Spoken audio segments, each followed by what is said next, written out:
The courtroom is silent, too silent, right as Christine stands up with a shaking paper in her hand. A paper that could destroy Cody Brown forever. No one breathes. Not Robin, not Janelle, not even the judge. Because once Christine reads what's written on that page, everything the world thought they knew about the Sister Wives family will collapse. If you're ready to uncover the truth they prayed would never come out, stay with me till the end, and don't forget to comment what you would have done in Christine's place. The story begins long before the courtroom doors ever opened. It begins on a cold morning in Flagstaff, a morning when Christine Brown sat alone in her car, gripping the steering wheel so tightly her knuckles whitened. Frost crawled across the glass and the sun was barely rising, but Christine wasn't feeling the cold. She was feeling something far more dangerous resolve, a resolve she had fought for years to build. Today was the day she made her choice. Today was the day everything changed. She looks at her reflection in the rearview mirror. Her eyes look older, not in age, but in weight. Years of compromise, years of silence, years of trying to be the good wife, the patient wife, the understanding wife. And still, somehow, the wife who is always left behind, whispers to herself, no more. Because this story, this courtroom battle, it didn't start with a crime. It started with a lie told over and over until even the liar believed it. Out of the car, Christine walks to the attorney's office. With every step, it is as if she walks from one world into another. Inside, the smell of old books, leather chairs, and newly printed documents fills the air. Her attorney, a woman named Marissa, rises with a smile that is warm but cautious. "You're early," Marissa says. "I had to be." Christine responds with a firm voice. "If I stop moving, I might lose my courage." Marissa nods. "Then let's make sure you don't stop." Christine sits down. Marissa pushes a thick file across the table, one Christine hasn't seen before. "This," Marissa says, "is why we're taking this to court." Christine's heart skips. She reaches in, pulls out the file, and her breath catches. Copies of financial transfers, discrepancies, silent assets, money moving where money should never have been moved. Money that belonged to the family, money that was supposed to support every wife equally. Christine says quietly, "So it was real, all of it." Marissa leans forward. "Christine, you weren't imagining anything. Cody concealed assets, Robin benefited, and you, Mary, and Janelle were kept in the dark." Christine closes her eyes. Her chest rises, then falls with a slow cadence. Anger doesn't well up, not yet. It's validation and heartbreak, because the moment the truth becomes undeniable, it becomes irreversible. "I'm ready to testify," says Christine. Marissa nods. Good. Because once we file this, there's no going back. Cody will fight, Robin will cry, and the family will fracture in a way that can't be undone. Christine stands. It was already fractured, now I'm just exposing the cracks. Her voice trembles, but not from fear, from freedom. Later that night, with the streets of Flagstaff bathed in streetlights, Cody Brown paces aggressively in the living room of Robin's house. His hair's wild, his breathing labored, and his anger's an alive thing. Robin's perched on the couch, hands clasped, her eyes glassy with tears. "She's exaggerating," Robin says softly. "She's emotional. She always overreacts." "No," snaps Cody. "This is mutiny. She wants to destroy me, destroy us." Robin flinches. She hates it when he raises his voice, but she loves the fact that she's the only one he runs to. She whispers, "What are you going to do?" "What I always do," says Cody, "fight." But this time something is different. He's fighting not because he's innocent, he's fighting because he knows he's losing control, and losing control terrifies him more than losing a wife. Meanwhile, Janelle receives the news with quiet devastation. She sits at her kitchen table staring at a cup of coffee going cold. Christine calls her. The minute Janelle hears her voice, she knows everything is different now. "You're doing this?" Janelle whispers. "You're really taking it to court?" "I have to," says Christine. "I can't keep pretending." Janelle looks down. She has always been the calm one, the rational one. But tonight she feels powerless, torn. She understands Christine, but then again, she knows how explosive this will become. "What if he goes after you?" Janelle asks. Christine exhales. "He already did." There is silence, the heavy, suffocating silence. Then Janelle softly whispers, "Tell me what you found?" Christine hesitates, not because she wants to hide it, but saying it out loud makes it real. There were accounts, she says. Money moved. Projects funded that no one approved. Loans taken out in the family trust name, but signed only by him and Robin. Janelle's breath trembles. Oh my God. Christine adds, and that's not the worst part. What could be worse than that? Christine closes her eyes. Some of that money was meant for the kids. The sound that emanates from Janelle isn't a gasp. It's something deeper. A guttural, maternal shock that cuts through her like a blade. You have to take him to court, says Janelle, and I'm with you. But support isn't unity. Not yet. Not until Mary hears the truth.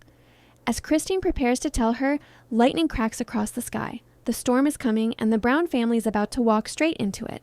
If you're still with me, remember, the real chaos hasn't even begun yet. By the end of the day, Mary shows up at Christine's door. Her face is emotionless. She feels anger, confusion of loyalty, and something else? Fear. She sits on Christine's couch with her arms wrapped tightly around herself. Tell me everything, she says. And Christine does. The documents, the transfers, the accounts buried under layers. Mary listens wordlessly, without batting an eye, without breathing, almost. When Christine finishes, the room feels ice cold. Christine reaches for her hand. Mary pulls away. This isn't just about him, Mary says softly. This is about the woman he married after us. Christine nods. I know. Mary rises. Then I'll be in that courtroom too. The die has been cast. The battle lines have been drawn. Christine, Janelle, Mary versus Cody and Robin. And the courtroom battle begins long before the first hearing. Christine receives an envelope taped to her door late in the night. No signature, no return address. Inside is a single message written in thick black ink. If you testify, secrets won't be the only thing breaking. Christine drops the note. The war has begun. Christine stands frozen in her doorway, the anonymous note trembling in her hand as the porch light flickers above her, casting long shadows that stretch across the wooden floor like dark warnings whispering her name. And for a second she considers stepping back inside, locking the door, pretending none of this is happening. But that's the thing about the truth. Once it rises, it refuses to sink again. So she folds the note with shaking fingers and moves inside, dialing Marissa with urgency thick in her voice, telling her of the threat. Marissa listens, calm but sharp, and tells her, this means someone is scared. Keep everything documented. Which should comfort Christine, but it doesn't, not when she feels a pair of unseen eyes watching through the night. And the next morning, the tension follows her like a shadow as she walks into the courthouse for the preliminary hearing. The building's air is heavy, smelling of old paper, coffee, and fear disguised as determination. And as she enters the hallway, she sees Janelle standing alone near the elevators, hands clasped, shoulders tense. And when their eyes meet, neither smiles, they just nod, acknowledging the battlefield they're about to walk into. A moment later, Mary arrives, trying to appear composed but failing to hide the exhaustion beneath her eyes.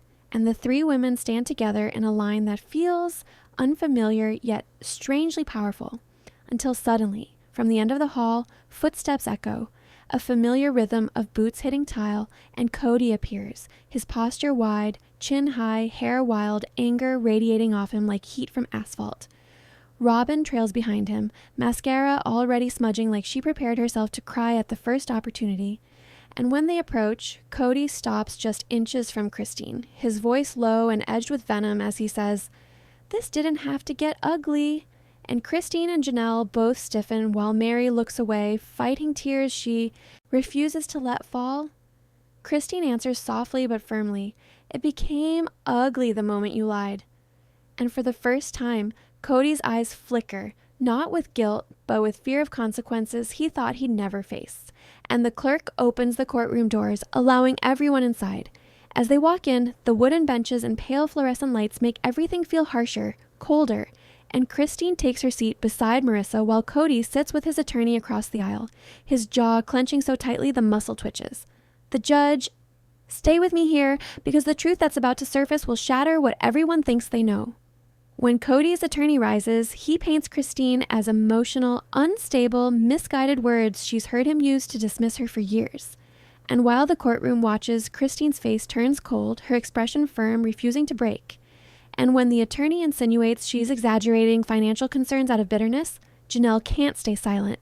She stands up, interrupting the courtroom order before the judge stops her, but her voice rings in everyone's ears. She's not lying. We all saw the signs. The judge calms her, but the damage is done. Janelle's outburst destabilizes Cody's defense. Moments later, Robin takes the stand at her attorney's request, hands trembling, voice cracking as she claims, "We never hid anything. We were just trying to keep the family afloat." And while she cries, Christine watches closely. Not her tears, but her hands. Because Robin always reveals more in her gestures than her words, she twists her ring nervously, avoids eye contact, pulls her shoulders inward, all signs of someone who is not telling the complete truth. Marissa catches it too, and when cross-examination begins, she asks gently, "Robin, were you aware of funds being transferred to an account listed only under your name?" And Robin freezes, the courtroom going pin-drop silent as she stammers, I don't manage the accounts, Cody does," accidentally contradicting her earlier claim of we managing finances to support the family. Cody's eyes widen, furious, not at Marissa, not at the courtroom, but at Robin, who just fractured their unified front. Christine inhales slowly, realizing this is only the beginning. Before we push deeper, remember this moment, because cracks like this don't just appear, they reveal what's been hidden underneath. During a recess, Christine steps outside to breathe, the cold air hitting her lungs as she tries to process the weight of everything, years of manipulation unraveling in a single morning. And she walks toward the quiet side of the building where no reporters linger. But as she rounds the corner, she freezes. Cody is there, leaning against the brick wall waiting for her, his expression dark, the glare in his eyes enough to make her pulse spike. He steps forward, voice low and threatening, saying, "You think you're going to win? You're tearing apart a family you claim to love." And Christine stands still, refusing to back away, replying, "I'm exposing what you did to the family you claim to lead," which ignites something volatile in him. He gets closer, his voice seething with the kind of anger that comes when someone loses control, and Christine feels a tremor of fear, but also something empowering, something rising in her that says not this time, and she lifts her chin just enough to show she's not intimidated. Suddenly, a voice interrupts them, Janelle, firm and protective, calling out, "Back away, Cody," and he steps back with a scoff as if he's the victim of hysteria rather than the cause of it.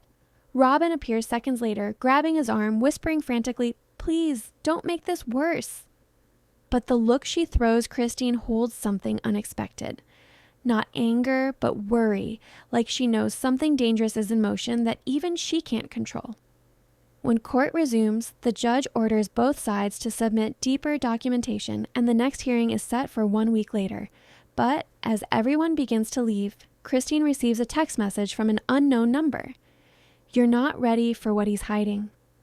Her breath stops. Someone knows more, someone who isn't on either side of the aisle, and the worst part, Christine can't tell if it's a warning or a threat. "If you're still here, trust me, the next secret will cut deeper than anyone expects." Christine drives home with the mysterious text replaying in her mind like a warning she can't outrun, clutching the steering wheel so tightly her fingers ache, and every street light that flashes across her windshield feels like a spotlight exposing her fear. But fear isn't going to stop her now. Not when the truth is finally surfacing after years of being buried under excuses, manipulation, and emotional fog. So she parks outside her house, sits in the quiet car for a long moment, and reads the message again. "You're not ready for what he's hiding."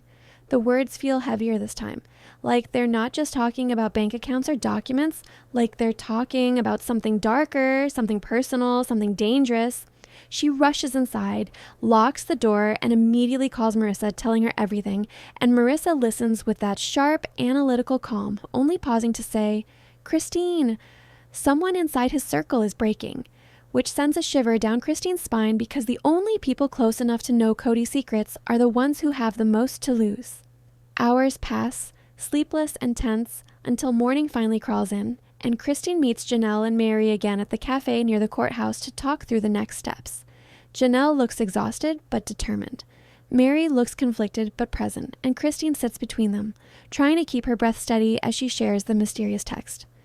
Mary's eyes widen with worry while Janelle leans in, whispering, "Someone wants us prepared. That means something big is coming." And she's right, because just when Christine opens her mouth to speak again, the cafe door swings open and Robin, of all people, walks in, her eyes red, her expression frantic, moving straight toward their table despite the tension that coils in the air like a live wire. She stops in front of them, trembling, and whispers, "Please, can I talk to you? Just you three?" And before anyone can answer, Robin slides into the booth, lowering her voice, looking nothing like the confident courtroom crying version of herself from yesterday. Instead, she looks scared.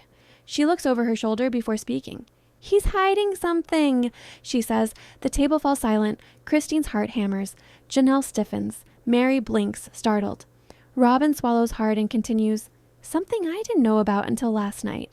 Christine leans forward. "What is it?"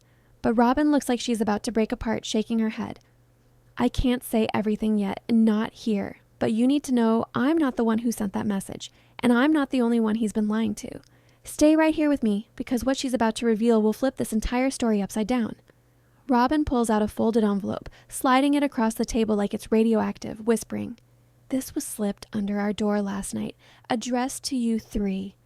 Christine picks it up carefully, opens it, and inside is another note, this time printed, not handwritten. "Check the trust records from 2018. That's all it says. Nothing more. No signature. No explanation. But Christine feels the weight of those words like a punch. 2018. The year everything changed. The year the family moved. The year Cody shifted all responsibilities. The year he claimed he was fixing financial stress. The year he took full control. Christine looks up at Robin, who looks genuinely frightened. "Why are you giving this to us?" she asks. Robin's voice cracks. "Because I think he's hiding something from me, too." A beat of silence. Janelle's eyebrows lift. Mary leans back stunned. Christine narrows her eyes. "Why tell us now?" And finally Robin whispers, "Because last night he said something he's never said before." She pauses, swallowing. "He said if the truth gets out, none of us will be safe." The table goes still. No one moves. No one breathes. Christine feels chills crawling across her skin. Janelle whispers, "Safe from what?" But Robin just shakes her head again, whispering, "I don't know." But the way he said it, it didn't sound like a threat. It sounded like a warning. A moment later, Robin stands and leaves quickly, as if staying near them puts her in danger, and the three women stare at the envelope between them, realizing this is bigger, deeper, and far more complicated than they imagined. Because if Cody is hiding something serious, something from years ago, something involving the trust, then someone else out there knows, and that someone is pushing this whole thing forward like a puppet master in the dark. Take a breath, because what comes next is the point where secrets stop being secrets and start becoming consequences. Back at Christine's house, they gather around her dining table with laptops, old binders, and stacks of papers Christine kept over the years. A history of a family built on smiles that slowly decayed into suspicion. They dig through old trust documents from 2018, searching for anything unusual, but the deeper they go, the more inconsistencies they find. Missing signatures, pages out of order, dates that don't match, and then Janelle freezes as she points to one line. "Look at this. This account didn't exist until 2018. Christine leans in. The account is labeled Emergency Asset Reserve, but the balance is staggering, much higher than any account Christine ever knew about. And the signatures authorizing its creation? Cody's, only Cody's. No wives, no witnesses, not even Robin. Christine feels her pulse pounding as she whispers, "Where did this money come from?" Mary's hand trembles as she flips another page. "Here, transfers from all of our shared accounts. He siphoned money gradually, tiny amounts, but over years." Janelle finishes the sentence. "It added up." Christine pushes her chair back, her chest tightening. That money wasn't his. It belonged to the family. It belonged to their children, and he hid it completely. She slams the folder shut, anger rising like fire in her throat. "We need to bring this to court immediately." But before they can gather the papers, a loud knock rattles the door. Christine freezes. The others stare at her. Slowly, she rises and opens the door a crack, only to find a small package sitting on the porch with no name, no label, nothing identifying it. She brings it inside, hands shaking, and opens it carefully. Inside is a simple flash drive and a note. "You'll need this before the next hearing. No signature, no explanation, no instructions." Janelle whispers, "Christine." Someone is feeding you evidence. Christine swallows hard. But why? And who? Mary leans closer to the flash drive, staring at it like it might explode. Plug it in. Christine hesitates but finally inserts it into her laptop. A folder pops up on the screen. Inside are 3 video files, each labeled only by date. All 3 dates fall in 2018, the same year everything changed. She clicks the first video. Grainy footage appears, security camera footage from inside an office, Cody's office, at a desk, signing documents, but he's not alone. A man stands beside him, someone none of them recognize. Tall, thin, wearing a suit, his face half hidden from the camera angle. Cody hands him a folder. The man hands Cody a check. Christine's breath catches. Janelle covers her mouth. Mary's eyes widen in horror. Christine clicks the second video. Same man, same office, more papers, more checks, more signatures. She clicks the third video, and this time, it's worse. Because this time Robin appears in the doorway, looking confused, nervous, whispering something to Cody. But when she sees the man, she freezes, and the man takes a step toward her before Cody raises his hand and says something that makes her back out of the room. Christine pauses the video. The room is silent, absolutely silent. Finally, Janelle whispers, "Who is that man?" Christine shakes her head. "I've never seen him before." Mary leans forward. Who would Cody secretly meet with to exchange checks? During the same year he took control of the family trust? Christine stares at the frozen image on screen. Cody signing papers for a stranger while hiding everything from his own wives, and feels something settle into her chest. Not fear, not anger, something colder. Resolve. She whispers, "Whoever sent these wants the truth out." Janelle whispers, "Whoever sent these might be the only reason we win." And as the 3 women stare at the screen, realizing the storm they have stepped into is far more violent than they knew, Christine's phone buzzes with one more message from the unknown number, "Play video 4." But there are only 3 videos on the flash drive. A chill runs down her spine. Someone out there is watching. Someone out there knows. Someone out there wants her to keep digging. If you're still with me, trust me, the next discovery will shake the entire courtroom to its core. Christine stares at the message, "Play video 4," her breath catching because there is no 4th file, no hidden folder, no encrypted archive. Just 3 videos already shaking the foundation of everything she thought she knew, and that single text feels like someone whispering from the darkness. "You're not done yet." So she clicks through the drive again, every possible corner, every property field, every data point, but nothing new appears, and the uncertainty crawling over her skin becomes unbearable. Janelle leans in, whispering, "Maybe it's encoded," while Mary suggests, "Maybe it's a mistake." But Christine knows, deep in her gut, it isn't. Whoever is sending these messages is deliberate, calculated, always one step ahead. And as they sit in her dining room, surrounded by papers, binders, and the faint hum of the fridge, Christine feels something shift. The sense that this isn't just a financial betrayal anymore. It's a buried story someone desperately wants uncovered.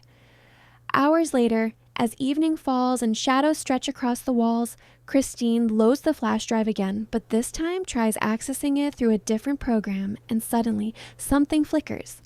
An invisible folder appears, named with nothing but a single dot. Her heart slams in her chest, and with trembling fingers, she opens it, revealing one lone file labeled, "Do not ignore this." She clicks. The screen fills with yet another grainy video, this one darker, filmed in the same office but from a different angle.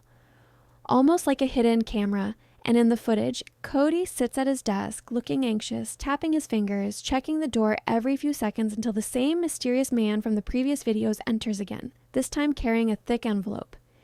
He places it in front of Cody, who looks pale, stressed, almost desperate, and says something too quiet for the camera to pick up. The man leans in, speaking low, and though the audio is muffled, one word cuts through clearly. "Deadline." Christine feels the blood drain from her face. Janelle grabs the laptop, leaning closer, whispering, "What deadline?" While Mary covers her mouth in shock because she sees what Christine sees, that this isn't just about money, it's about pressure, threats, obligations, something bigger than the Brown family's internal issues. In the video, Cody stands up suddenly, pacing, grabbing his hair with both hands like he's cornered, and the man slams the envelope onto the desk hard enough to startle everyone watching, then points a finger in Cody's face before leaving. The moment the door shuts, Cody collapses into the chair, covering his face with both hands in a way Christine has never seen him do, not even during the worst family fights, and something about that image cuts deeper than betrayal. It looks like fear. Stay right here because what they're about to discover turns this from a family dispute into something much more dangerous. Christine pauses the video, her hands trembling, her mind racing with possibilities. Was Cody being blackmailed? Did he owe money? Was he hiding something illegal? And if so, why risk everything by dragging the whole family into it? Before she can think further, there's another knock at the door, sharp and sudden, making all three women jump. Christine's pulse spikes as she tiptoes toward the door, peering through the peephole, expecting another package or note. But instead, she sees Robin, alone, shaking, tears spilling down her face, and Christine opens the door cautiously as Robin whispers, "I had to come." He's losing it. He knows something is happening. Christine steps aside, letting her in, and as Robin walks into the room and sees the paused video, her face goes white, like she's seen a ghost. Where did you get that?" she stammers. Christine answers with quiet intensity, "A flash drive someone delivered." Robin sinks into a chair, clutching her chest. "Oh God, oh God." Janelle moves closer. "Robin, what's happening? Who is that man?" Robin shakes her head violently. "I don't know his name. I've only seen him once. That day in the office. Cody told me never to mention it." Christine's eyes narrow. Why? Robin looks down. Because he said he was fixing a problem. Something from years ago. Something he didn't want haunting the family. Mary whispers, "What kind of problem?" And after a long, painful pause, Robin whispers, "A debt." The room goes still. Christine's heartbeat thunders. Janelle's breath hitches. A debt? To who? For what? Robin continues, voice shaky. "That day in the video, I walked in because I heard them arguing. Cody pushed me out, said it was business. I never asked again. I was scared too." Christine studies her closely. This isn't performance. This is raw fear. Robin wipes her face.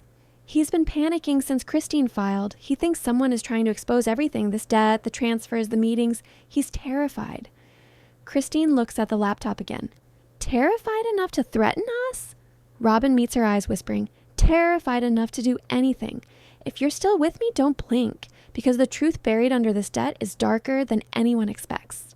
Christine replays the video, pausing at the man's face, zooming in as much as the grainy footage allows. Janelle places a stack of old property documents on the table. "Look through these," she says. "If this man was involved in anything with the trust or land, his name might appear somewhere." They dig through page after page until finally Mary spots it. A signature. A scribble beside a witness line on a 2018 land evaluation form. The same angular swoop they saw in the video when the man signed a receipt. Christine's heart leaps. "We have his handwriting." Janelle whispers, "But we still don't know who he is."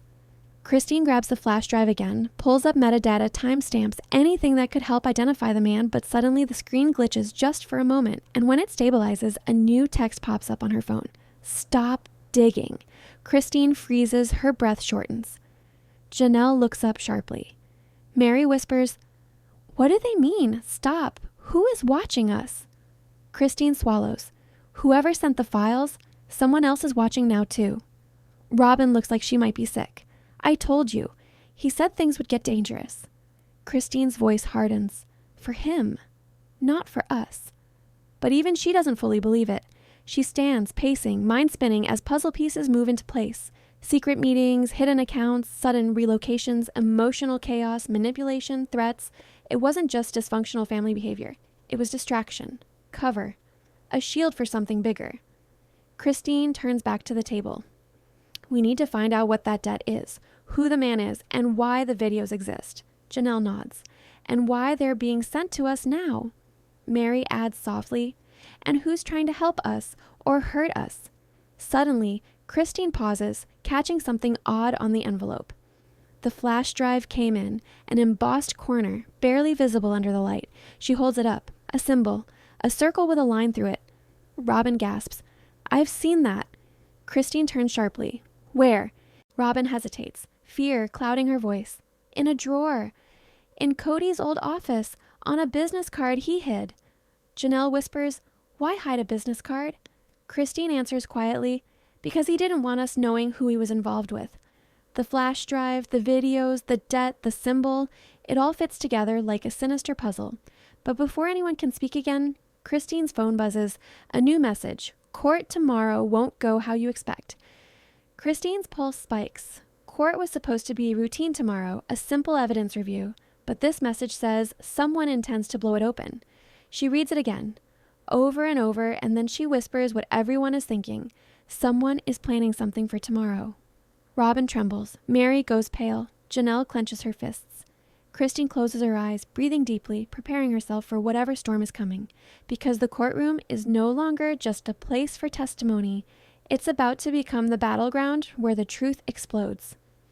If you're still here, don't look away, because tomorrow's courtroom shock will change everything. The courtroom feels colder today, as if the walls lean in to listen, absorbing every whisper, every trembling breath, and turning them into echoes of dread that settle in the corners like dust. Christine steps inside, an expression welded on her face, a mixture of steely determination and quiet heartbreak. And even from a distance, it's clear she hasn't slept. Her eyes are slightly puffy, her jaw tightly clenched, her fingers nervously twisting the corner of a folded paper she keeps hidden in her palm as if afraid it'll disappear. Cody watches her enter with stiffness bordering on fear, though he holds tall as always, trying to mask the crack in his confidence that started showing the moment Judge Halden threw that chilling question in the last session. What exactly are you afraid will come out? The gallery is packed full of tension thick enough to choke on, and the cameramen at the back barely breathe, because today, this session promises a collision nobody is ready for. When Christine takes her seat, she doesn't look at Cody, not once, not even when he clears his throat noisily in this petty attempt to force her acknowledgement. Instead, she reaches for a glass of water, fingers trembling, inhales deeply, and prepares for a moment she has been fearing and praying for, a moment that has been brewing for years and finally will crack open the truth she buried to keep the family from ripping apart sooner. And just when you think the tension can't climb any higher, a whisper spreads through the courtroom like fire, making everyone lean forward without even realizing it. Judge Halden enters with an unusually stern expression, takes his seat, and signals for the session to begin. Today, he announces, we will address the sealed documents submitted by Mrs. Brown. The words hit Cody like a thrown stone. His eyebrows shoot up, his nostrils flare, and he instantly rises. Your Honor, that document was never meant to be unsealed publicly. He protests, voice shaking slightly, but Halden cuts him off with a calm that carries the weight of inevitability. Mr. Brown, you had the chance to contest it last week. You waived that right. The spectators murmur, and even Robin grips the bench with white-knuckled panic. Christine, meanwhile, stares straight ahead, unblinking, clutching that folded paper like it's the only thing keeping her upright. Halden nods toward her, signaling her to approach the stand, and she rises, every movement deliberate, like she's forcing her body to obey, despite the emotional earthquake happening inside her. As she walks, flashes of memory overwhelm her. Late-night arguments with Cody, the silent dinners, the moment she realized her marriage had become a battlefield where she was the only one bleeding. Yet she pushes through and sits at the witness chair. Her voice starts softly. This document, she says, lifting the paper, is something I wrote 3 years ago. Before everything exploded, before the kids saw too much, before I lost myself. Cody rolls his eyes dramatically, muttering something under his breath, but nobody is listening to him, not even the other wives. Janelle watches Christine with a devastating mixture of sorrow and pride. Mary watches with something darker, something unreadable, and Robin presses a tissue to her eyes like she can already feel the storm building. Christine unfolds the paper, the sound crisp and biting in the silence, and begins reading. She describes the emotional neglect, the manipulation, the way Cody would pit wives against each other under the guise of spiritual balance. She recounts how holidays became competitions for scraps of affection, how decisions affecting the entire family were made behind closed doors with only one wife present, how their once shared dream of unity had decayed into a hierarchy built on fear and favoritism. And as Christine's words spill into the courtroom, the air grows so thick with emotion that no one dares shift in their seat, afraid they might miss the next revelation.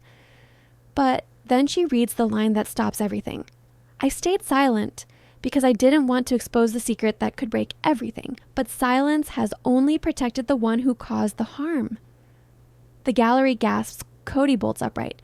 Christine, don't, he snaps, voice cracking with something that isn't anger this time, but raw, blinding fear. Christine looks at him for the first time today, and her stare is steady, heavy with years of suppressed pain. You kept us divided, so we would never compare stories, she says coldly. You built a system where our suffering worked in your favor. Robin is crying now, shaking her head fiercely. That's not fair, Christine, she pleads, but Christine continues without acknowledging her. She reads the part describing a specific night, one she has never talked about publicly, when Cody allegedly threatened to move certain children out of state if Christine did not comply with his family restructuring plan. Jaws drop. Even Mary covers her mouth in shock. Cody grabs the edge of his table as if the floor just tilted. That is a lie, he snarls, but the tremor in his voice betrays him. Christine doesn't flinch. You told me that if I didn't support the new arrangement, you would take Truly for 6 months out of the year to teach her the right family order. Gasps fill the courtroom. Some people, even standing before the bailiff, orders them to sit.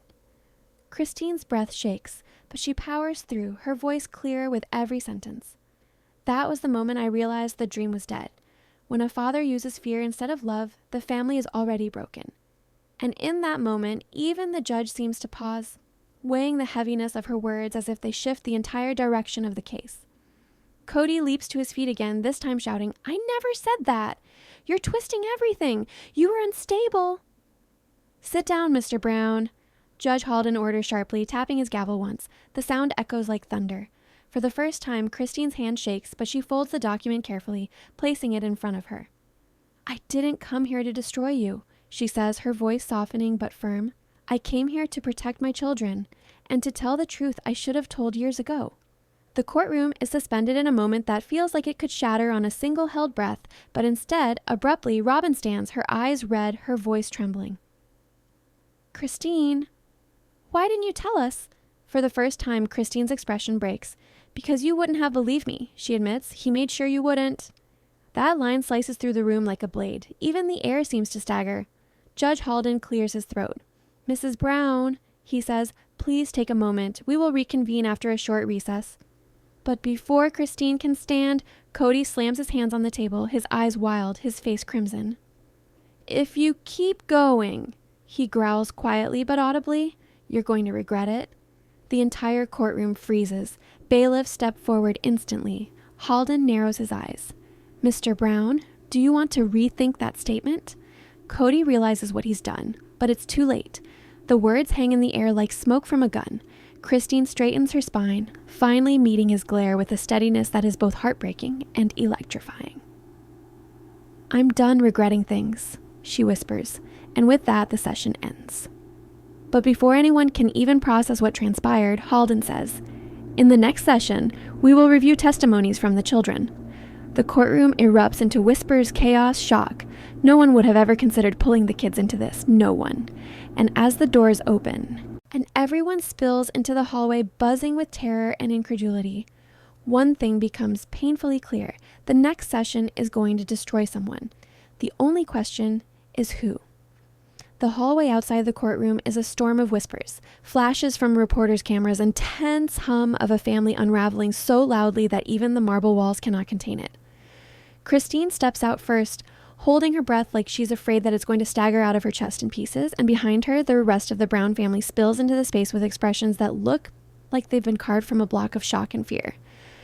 Cody hangs several steps back, pacing like a lion trapped in a shrinking cage, his jaw tight, fists clenched, the fury churning in his eyes with such strength that the cameraman even dare not press too close.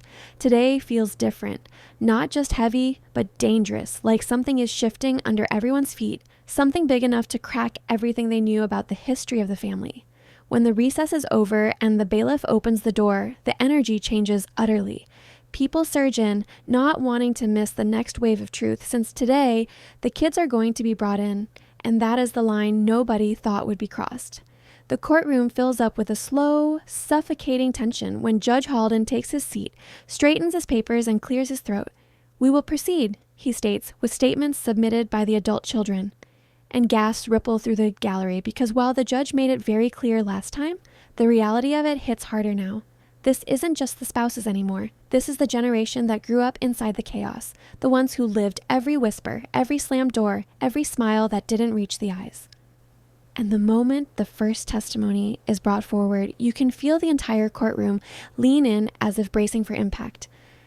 The first statement is from Aspen, read aloud by a clerk with a steady voice but trembling hands. Aspen describes how she used to watch the wives compete for Cody's attention, how she learned to tiptoe around emotional landmines, how the kids were often told that certain family truths couldn't be questioned if they wanted peace. She talks about being old enough to understand when promises were broken and young enough to believe the excuses anyway. She talks about Christine crying quietly at night, thinking no one heard. Her final line lands like a punch. "I love my father, but love shouldn't have to survive fear."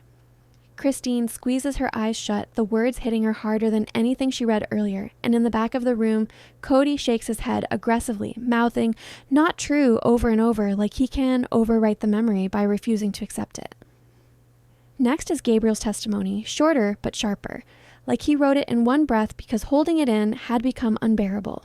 He describes feeling pushed aside when the family split into emotional factions, how he felt replaced, how he felt punished for simply needing connection. He doesn't accuse, he just states facts, cold and clear. "I stopped believing in the idea of a shared father when I realized the sharing was never equal." Cody slams his fist into the table before he can stop himself. Judge Halden warns him again. The tension grows, and every new testimony puts gasoline on a fire that's quietly been burning for years. Then comes the moment nobody expected, Truly's statement. Though she's not physically present, having her words read out loud sends the entire courtroom into a stunned silence. Her voice, written in simple sentences, reveals cracks in the facade no one wanted to acknowledge. "I didn't understand why Mommy was sad all the time. I didn't know why Daddy was angry. I just knew they weren't happy together. I used to think it was because of me." Christine's hand flies to her mouth, her shoulders trembling as she tries to hold back sobs, and even Robin tears up, whispering, "Oh, sweet girl," under her breath. Cody looks like he's been struck by lightning, shocked, frozen, unable to process the weight of what his own daughter believed. For once, he doesn't speak. He just sits there, jaw slack, eyes unfocused. But the testimonies aren't the only surprise the judge has planned today. Halden leans forward, his expression sharpening. "We also received a confidential submission from one of the wives," he says. Every Brown wife stiffens, but it's Mary who blinks rapidly, her face going pale. Halden picks up a sealed envelope and hands it to the clerk to read. The gallery leans in as if gravity itself pulls them closer. The statement begins with hesitation, like whoever wrote it struggled with every sentence. It describes years of feeling pushed aside, promised intimacy that never came, and watching from the shadows as other relationships were nurtured while theirs withered. Then it takes a darker turn. "I witnessed conversations that broke the rules of fairness we agreed upon. I saw alliances form behind closed doors. I heard threats whispered, not always loud, but loud enough." Cody suddenly looks terrified. Mary shuts her eyes tight. Robin grips the table. Janelle just stares at the floor like she already knew this was coming. Then the statement delivers its final blow. "I stayed silent for too long. Silence made me complicit. This is my accountability." The room falls completely silent. Not a breath, not a shuffle, nothing. Christine slowly turns her head toward Mary, who now cries silently, her shoulders trembling so hard the tissue in her hand quivers. Cody looks between them, bewildered, betrayed, enraged, his face shifting through emotions so quickly it's like watching a storm form in real time. And just when it seems like the room might explode from emotional pressure, the judge drops something nobody was bracing for: the video evidence. The lights dim slightly as a screen is wheeled in. Cody's eyes widen in horror. No, what is that? Who submitted that?" he asks, his voice cracking, but the judge ignores him. The video opens with grainy footage recorded on a phone from years ago. The angle is shaky, taken from a hallway near a cracked door. It shows Cody in a heated argument with one of the wives. Christine recognizes the moment instantly. She gasps. It's the night he delivered the family restructuring threat she revealed in session 5. His voice echoes from the speaker. If you don't stand with me on this, I will take Truly for half the year. She needs to understand where loyalty comes from. The courtroom erupts in a collective gasp. Cody jumps up, screaming, "That was taken out of context. I didn't mean it. I was upset. You can't use that." But the judge raises a hand sharply. "Sit down." Christine covers her face, unable to watch that memory replay. Janelle's hand flies to her heart as if trying to physically keep it from shattering.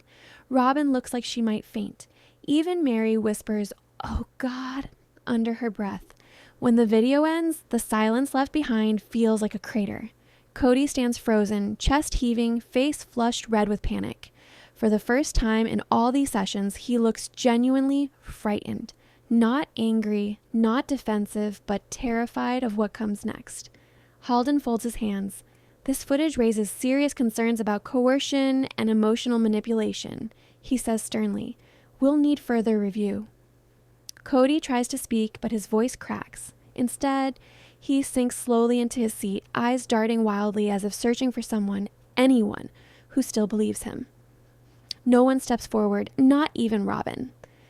Christine takes a shaky breath, her shoulders finally lowering as if the weight she's carried for years has partially slipped off. She looks at Cody, not with hatred, but with exhaustion. "This is why I left," she whispers across the room. The judge calls for a short recess, but as the courtroom empties, something unexpected happens. Mary approaches Christine, tears streaming down her face, and whispers something that makes Christine's expression collapse into shock. Nobody hears what she says, but Christine's eyes widen with disbelief. And as the bailiffs prepare for the next phase, one thing becomes crystal clear. Whatever Mary just confessed will change everything in the next session and maybe destroy the one person no one expected. The air in the courtroom feels charged, almost electric, as if everyone present knows that the next revelations will shake not just the family, but the very foundation of what has been so carefully constructed over the years. Christine walks in first, her steps measured, her face a mask of calm, though her hands tremble slightly as she carries the documents she spent nights compiling, the evidence of manipulation, secret accounts, hidden meetings, and lies that Cody had so carefully orchestrated to maintain control. Janelle and Mary follow, their faces taut with anxiety, each step echoing in the high-ceilinged room, and behind them, Robin sits stiffly, her eyes red and puffy from sleepless nights, her hands twisting the tissue in her lap as if holding herself together required constant physical effort. Cody enters last, his posture rigid, eyes darting, searching for weakness, for allies, for any sign that the carefully maintained facade might still protect him. But with each step he takes, it becomes more obvious that the walls are closing in. The judge takes his seat, stern and immovable, and the bailiff calls the session to order. "Today," Judge Halden begins, voice low and deliberate, "we will review new evidence submitted by Mrs. Brown, along with supplemental statements from family members." The room goes still. Christine rises first, approaching the witness stand with her papers in hand. She clears her throat softly and begins, her voice shaking at first, but growing in strength with each sentence as she recounts the chain of events from 2018 to the present, detailing not only financial manipulation, but emotional coercion, secret alliances, and psychological toll on the children, on the wives, on herself. She references emails, text messages, and recorded conversations, all painstakingly compiled to expose a pattern of deceit and control that Cody has maintained for years. And just when the courtroom thinks it has absorbed all the tension possible, Christine drops the first bombshell. The mysterious man from the videos is not a stranger. He is connected with Cody's secret business dealings and possibly even to secret debts that could implicate him legally, financially, and morally. Gasps ripple through the gallery. The color drains out of Cody's face, his hands clamping onto the edge of the table so hard that the knuckles turn white. His mouth opens in protest but snaps shut, realizing the weight of the documentation in Christine's hands is unassailable. The judge nods to the clerk to bring up the weak videos, and grainy footage flickers across the courtroom screen. The room goes silent as Cody's interactions with the mysterious man are played again, this time highlighting the transactions, the signatures, the envelopes, and the hushed, threatening words exchanged. Mary covers her mouth, trembling. Robin's eyes widen in horror, and Janelle's jaw tightens in disbelief. Christine speaks over the video, underlining the inconsistencies in Cody's explanations, the patterns of secrecy he had tried to mask behind the veil of spiritual authority and family unity. Stay with me, because what you're about to see next will shatter the carefully constructed image of control Cody has maintained for years. Then Christine introduces a set of bank records showing a series of transfers into accounts labeled Emergency Asset Reserve and other cryptically named funds, all authorized solely by Cody and hidden from the wives, highlighting months and years of calculated diversion. The gallery murmurs. Cody stands visibly shaking. "These are lies! Fabrications!" He yells, but his indignation can't talk louder than the evidence. Judge Halden keeps calm. "Mr. Brown, please sit back down. We'll get to your response in a minute." Christine moves on to testimonies from adult children who had provided written statements last session. She reads out excerpts, her voice firm and steady, about emotional neglect, fear, and the constant shifting of loyalties that made the children grow up too fast and have to navigate a home where love was conditional and control was absolute. She stops, letting the words sink in with weight into the air in the room. Cody slumps into his chair, pale, and suddenly Robin rises, astonishing everyone, even Cody. Her voice is shaking but firm. "I need to say something," she says. "The judge grants it." Robin starts telling her story too, how she has realized now that she had lied in court before to protect her family's image and herself, and, for that matter, Cody from being found out. She talks about how she overlooked red flags, how she chose compliance over truth, and how, seeing Christine's evidence, she couldn't keep quiet anymore. The words are like a hail of bullets. Cody clamps his jaw shut, his eyes wild with panic. He gets up. "Robin, no!" he yells, but she doesn't stop. She describes one night particularly, the one regarding the family restructuring threat, providing context Christine hadn't even known. The fear, the coercion, the power Cody held over everyone. Christine seems to watch, her face grim but stable. The whole room hangs on every word of Robin, the weight of the confession, the accusations. And just when you think you've seen it all, Mary pops up and says, almost to herself, before being recognized by the judge, something nobody was expecting. She had proof of Cody trying to falsify legal documents other than the family trust, possibly to conceal assets or liabilities, proof that could change the whole legal case into a criminal investigation. That's it. The courtroom erupts. Cody goes white. He falls apart. Judge Halden appeals to silence, but the whispers and murmurs spread like fire. Christine revisits the video evidence once more, pointing out subtleties in the footage that suggest premeditation, coercion, and concealment. She explains how every interaction, each signature, and each envelope were part of a larger pattern of control that had manipulated everyone around him. Wives, children, even Robin in ways she didn't fully comprehend until now. The tension is palpable, literally suffocating, an entity in the room. Cody cannot respond without incrimination, so he just sits rigidly. Then the judge calls for a recess, sending everyone into the hall. But before Christine leaves her seat, her phone buzzes with a text from an unknown number. The next revelation will be unavoidable. She swallows hard, looking toward Robin and Mary. Janelle's eyes narrow. Nobody knows who is sending these messages, but the implication is terrifying. Someone else is orchestrating the exposure, controlling the narrative from the shadows, and Christine knows this may shift everything in the courtroom tomorrow. If you're still with me, prepare yourself, because what's coming next will show secrets that no one saw coming, and it will destroy the image that Cody fought so hard to protect. In the hallway, the wives get together, discussing what they just experienced. Robin says she feels fear and relief for finally speaking the truth.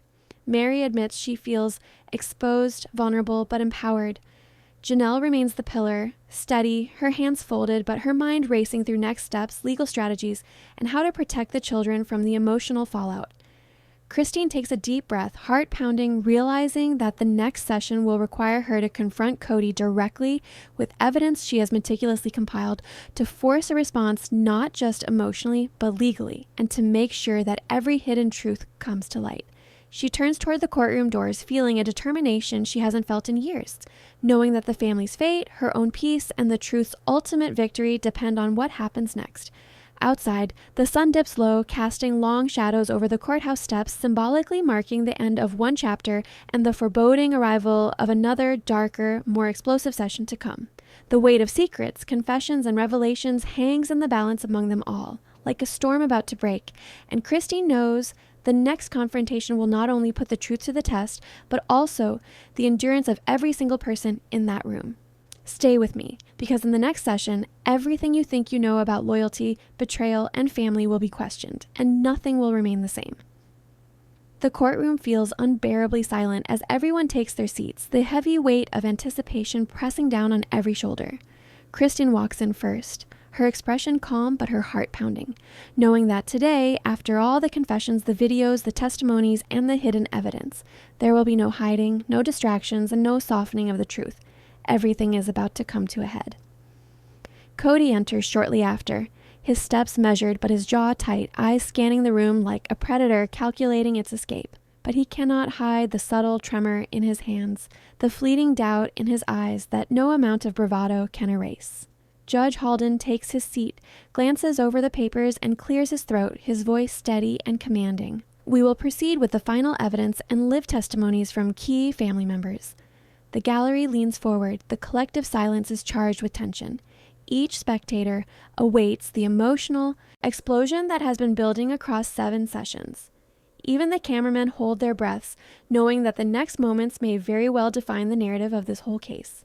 Christine approaches the stand first, unfolding her neatly organized papers, and begins talking, her voice soft in the beginning and growing in strength as she relates the cascade of deceit, emotional manipulation, secret financial dealings, and hidden threats that have haunted this family for years. She recounts every confrontation, every late-night argument, every whispered threat recorded in her files, including the appearances of the mysterious man, his cryptic instructions, and the unsettling messages that followed each confrontation, all testifying to a web of control and fear he had knit around the entire family. And as Christine's words fill the courtroom, the tension becomes almost palpable, like static electricity in the air before a storm finally strikes. Cody shifts uncomfortably, his eyes flashing to Robin and the other wives as if seeking intervention, a shield. But the faces that stare back at him reveal only truth and quiet rage. The first testimony from the children is read aloud, simple, blunt statements of being overlooked, manipulated, and fearful but powerful in clarity. "I didn't know which parent to trust," says one soft voice. "I felt like a pawn in decisions I couldn't understand," says another. Christine's voice catches once as she reads Truly's words. From that night, the child heard threats against her custody, but she gathers herself, pushing through, knowing how critical exposing this is to justice. Cody leaps to his feet, trying to interrupt, but Judge Halden's glance cuts him off in an instant, and he sits back down, his rage coiled up tightly like a spring ready to burst. The next bombshell is the live testimony of Robin, who stands, voice quivering but steadfast, and retells incidents she had hitherto kept secret. Instances of manipulation, coercion, and threats to both children and wives.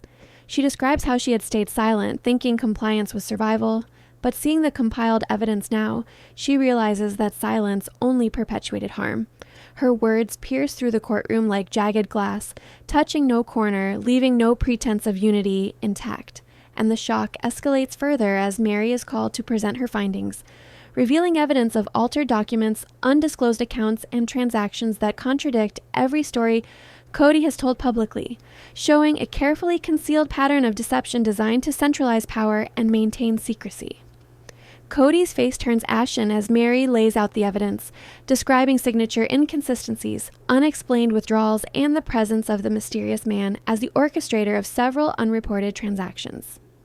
They replay the video evidence again, scrutinizing each frame and dissecting each gesture in subtle coercion, intimidation, and emotional manipulation that had been previously veiled by well-orchestrated interactions and selective disclosure.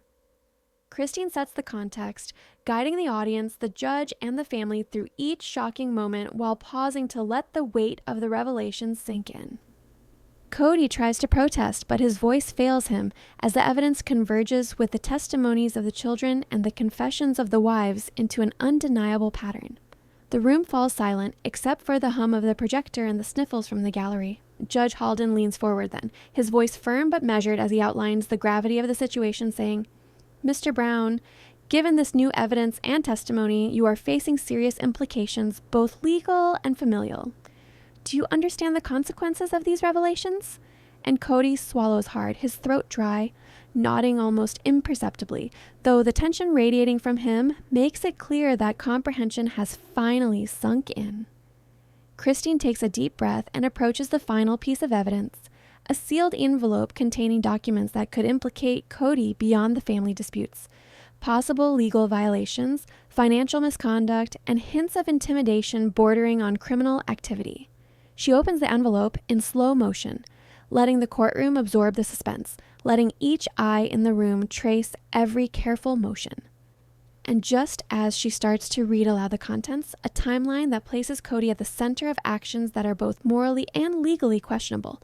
The gallery bursts into whispers and gasps. The great weight of the revelation sends everyone reeling.